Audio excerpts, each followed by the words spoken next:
बिस्मिल्लाहिर्रहमानिर्रहीम। अस्सलाम वालेकुम। मेरे मोहल्ले में एक लड़का था जो कनाडा रिहाइश पजीर था। उसकी शादी अरेंज मैरिज हुई थी। बचपन साथ गुजरा था, सो हम एक दूसरे को अच्छे से जानते थे। उसकी 2 बेटियां और एक बेटा था। मुझे उसकी शादी बारे बिल्कुल कोई इल्म न था, ना ही मैं उसकी बीवी को जानता था। 15 साल बाद वो अचानक मेरे घर आया। दरवाजे पर दस्तक हुई। सिक्योरिटी से मिलने के बाद कहने लगा, फारस से मिलना है। रात के 11 बज रहे थे। वो मुझे देखते ही पहचान गया, लेकिन मैं उसको ना पहचान सका।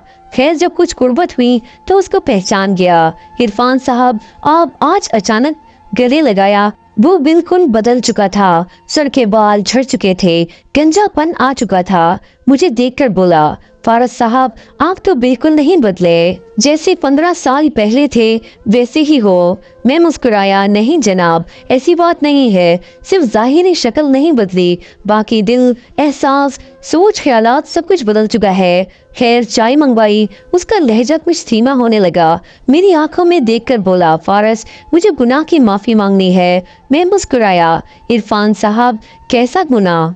आप क्या कह रहे हैं? इरफान अच्छा भला जवान मर्द था। चाय का कप साइड पे रखा। फारस, मेरी शादी एक बहुत प्यारी और पाक दामन लड़की से हुई थी। माँ बाप ने रिश्ता किया था। अब्बू तो थे नहीं, अम्मी को इनकार न कर सकता था। रिश्ता हुआ, शादी हो गई। वो बहुत अच्छी थी, लेकिन हमारी सोच मुख्तलिफ थी। मैं कनाडा रहता था, इसलिए शराब पीना मेरे लिए एक आम सी बात थी, पर उसे सिगरेट और शराब से सख्त नफरत थी।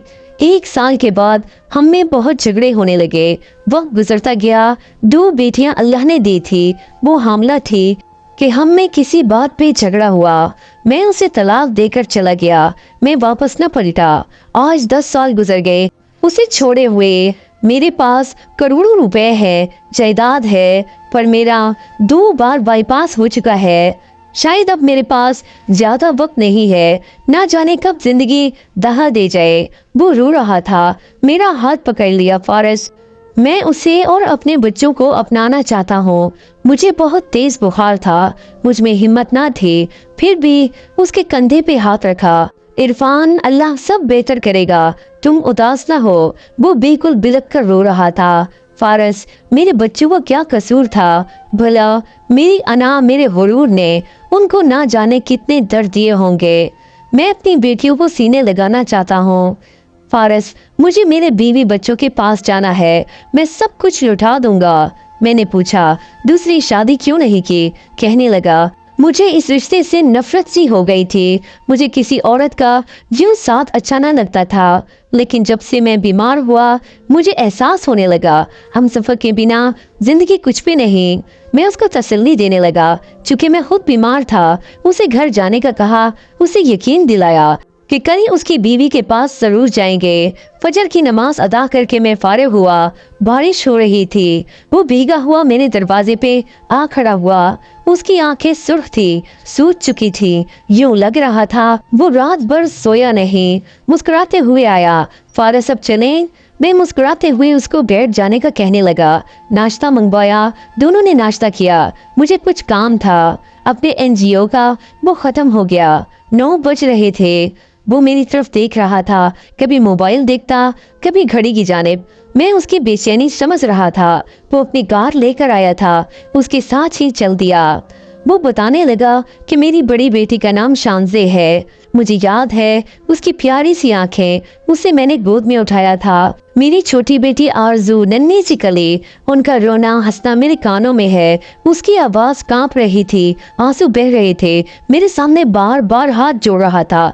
फारस, मुझे मेरे बच्चों से मिलवा देना, मैं अपनी बीवी को मना लूंगा। मैं सोच में गुम था। हाय, गुस्से में किए फैसले जुदा तो कर देते हैं, लेकिन वक्त के साथ पछतावा भी जरूर रहता है।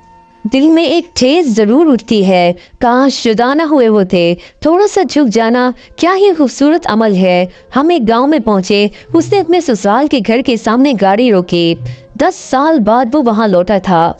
फारस, ये है मेरी बीवी सज्जल का घर। दरवाजे पर दस्तक दी। कुछ लम्हे बाद एक छोटा लड़का बाहर आया। हमको देखकर वो खामोश खड़ा रहा। मैंने उसका नाम पूछा, फिर कहा कि अपने पापा को भेजो। वो आहिस्ता से बोला, पापा नहीं है, मामा है। दौड़ता हुआ घर में गया। इतने में एक औरत बाहर आई। वो इरफान को देखते ही पहचान गई थी। तुम यहाँ? वो औरत इरफान की बीवी सज्जल की भाभी थी। इरफान रोने लगा। भाभी, सज्जल कहाँ है? भाभी गुस्सा करने लगी। मैंने समझाया, प्लीज गुस्सा ना करें। खैर मुख्तसर ये के तभी भाई भी आ गए सज्जल के। मालूम हुआ कि माँ बाप मर चुके हैं। सज्जल का बोझ हम उठा नहीं सकते थे। वो दूसरे मोहल्ले में किराए के घर में अकेली रहती है बच्चों के साथ। हम वहाँ चल दिए। वो कच्चा सा मकान, लकड़ी का दरवाजा, घर तो बड़ाई नाम था। दस्तक क्या देते अंदर दाखिल हुए। गोरी चिट्टी सी बिल्कुल एक गुड़िया, पुराने से कपड़े पहने, नलके के पास बैठकर बर्तन धो रही थी। दूसरी लड़की नंगे पांव झाड़ू दे रही थी। इरफान देखते ही अपनी बेटियों को पहचान गया। आंखों में आंसू थे। जमीन पर बैठकर रोने लगा। वो इतनी जोर से रो रहा था, मोहल्ले के लोग जमा हो गए। अपनी बेटियों को इस हालत में देखकर वो तड़प उठा था। मेरी शानज़े, मेरी आरजू, सीने से लगाकर इतना रोया, हर आंख अश्कबार हो गई। वो बच्चियां नहीं जानती थी कि ये उनके बाबा हैं। वो डर गई थी। प्यार से पूछा कि मामा कहाँ है। शान से आहिस्ता से बोली, मामा स्कूल गई है समोसे बेचने। इतने में सज्जल हाथ में कुछ बर्तन पकड़े आई। पुराने से कपड़े, बुरी हालत, साथ छोटा बेटा था। उसने जैसे ही इरफान को देखा वो गुस्से से चिल्लाने लगी, क्या करने आए हो यहाँ? चले जाओ यहाँ से। उसकी आवाज़ कांप रही थी। वो अपनी बेटियों को पकड़कर कहने लगी, निकल जाओ मेरे घर से। 10 साल बाद क्या करने आए हो? मर गए हो मेरे लिए तुम। उसकी आंखें भीग गई थी। इरफान सज्जल के कदमों में बैठ गया, पाँव पकड़ लिए। सज्जल, मुझे माफ कर दो, चलो मेरे साथ अपने घर। सज्जल ने इनकार कर दिया। वो किसी सूरत भी वापस नहीं जाना चाहती थी। इरफान रो रहा था। सब लोग देख रहे थे। मैं आगे बढ़ा, सज्जल के सामने हाथ जोड़े, साइड पे ले गया। सज्जल को समझाने के लिए उसे बताया कि इरफान बीमार है, वो मौत से लड़ रहा है, वो जिंदगी की बाजी हार रहा है। माना उससे गलती हुई थी, माना कि उसने जुल्म किया आप पे। उसके चेहरे की जानिब देखें जरा, वो कितना थक चुका है, वो हार चुका है। जानती हो सज्जल, वो सारी रात नहीं सोया था। वो सारी रात मेरे घर के बाहर खड़ा रहा कि कल तुमसे मिलेगा, बच्चों से मिलेगा। सज्जल देखो वो कितना बेबस है आज। पहले 10 साल उसकी अना ने बेटियों की खुशियां छीन ली, अब तुम्हारी अना बर्बाद कर देगी। तुम दोनों अपनी जिद में अपने बच्चों को क्यों बिन मौत मार रहे हो? शायद सज्जल को एहसास हो गया था। वो तो जैसे ना जाने कब से मुंतजिर थी इरफान के आने की। वो इरफान के सीने से लग गई। वो बेटियों को चूमने लगा, कभी हाथ चूमता, कभी चेहरा। तीनों बच्चों को सीने से लगा लिया। सज्जल का हाथ पकड़ा, कार में बिठाया, जाने लगा तो वो अपनी खुशियों में भूल गया था कि फारिस भी साथ आया था।